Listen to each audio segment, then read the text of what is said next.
Hi guys, இன்றைக்கி lunch வந்து doctor பிரியாணிலேருந்து order பண்ணி சாப்பிட்டோம். இது வந்து இன்றைக்கி கிளைண்ட்க்கு வந்திருந்தாங்கன்னு சொல்லியிருந்தாங்க மேபேக் சென்டர் பாயிண்ட்க்கு. ஸோ நம்ம ஆர்டர் பண்ணியிருந்தோம் 2 சிக்கன் பிரியாணி ரைஸ். சிக்கன் பிரியாணின்னு சொன்னாங்க, பட் அதில் சிக்கன் இல்லை, குழம்பு கொடுத்துருந்தாங்க. அப்புறம் வந்து ஒரு மட்டன் வாங்கியிருந்தாங்க. ஸோ டோட்டல் வந்து 55 ringgit. 2 raita, 2 rice, mutton, chicken குழம்பு. ஸோ நான் சிக்கன் பிரியாணினா வந்து சிக்கனில் இருக்கிற பீஸ் அந்தமாரி நினச்சேன். பட் அவங்க கறி கொடுத்துருந்தாங்க. கறி வந்து தண்ணி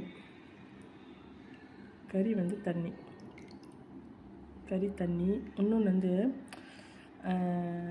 பிரியாணி ரைஸ் வந்து நல்லா நீட்டாக, இன்னொன்று வந்து நல்ல நெய்யாக, நல்லா ரிச்சாக, நல்லா கிஸ்மிஸ் ஜாகூஸ்லாம் போடுவாங்க. நல்லா நெய்யாக இருக்கணும். இது வந்து இந்த நாசி கோரிங் இருக்குல்ல, நாசி கோரிங் நீங்கள் இதை பார்த்தாலே தெரியும் அது எப்படி இருக்குது. அந்த சோறு வந்து நாசி கோரிங் சோறு அப்படி வறண்டு போயிருக்கு. என்னமோ நெய்யே ஊற்றாமல் எதுவும் எண்ணெயை போட்டு சமைக்காத மாதிரி இருக்குது, வறண்டு போயிருக்கு. அப்புறம் டேஸ்ட்டு அந்த சோறுனால் வந்து சோறே சாப்பிடுவாங்க, பார்த்துருக்கீங்களா? சில இடத்துல வந்து அந்த சோறையும் நம்ம சாப்பிட்றலாம். இன்னும் அந்த சோறு அவ்வளோ டேஸ்ட்டாக இருக்கும். அப்படி குழம்புலாம் ஊற்றாமல் அந்த சிக்கனும் அந்த சோறையும் அப்படியே சாப்பிட்றலாம். அந்த சோறுலேயும் வந்து எல்லா டேஸ்ட்டும் இருக்கும். அந்த ரிச்னஸ், அந்த உரப்பு, அந்த இனிப்பு, அந்த வாசம், அதெல்லாம் இருக்கும். இது ஒன்றுமே இல்லை. எப்படி சாப்பிட எனக்கு தெரியல. என் ஹஸ்பண்ட் ஒன்றும் சாப்பிடவே இல்லை.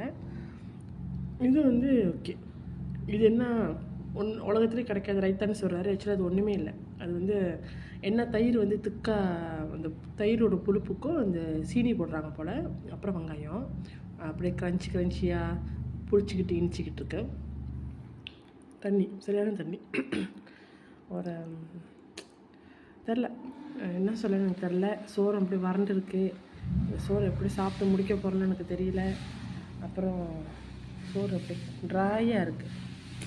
ஸோ நாட் ரெக்கமெண்டட்லா என்ன கேட்டால். ஸோ பார்த்து சாப்பிடுங்க. எல்லாத்துக்கும் பிடிக்குமான்னு எனக்கு தெரில.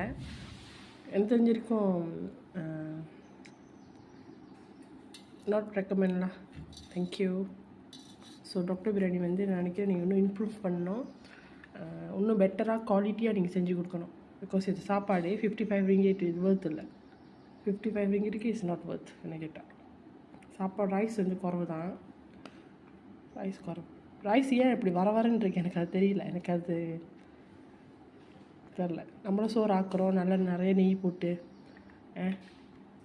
நல்லா கிஸ்மிஸ் பழம், பொரிச்ச வெங்காயம், சராயி, எல்லாம் வாசமாக இருக்கும். இது வந்து ஃப்ரைட் ரைஸ். அரிசியை வந்து அப்படியே உடஞ்சிருக்கு. இந்த அரிசி குட்டி குட்டியாக இருக்குது. Okay, so thank you.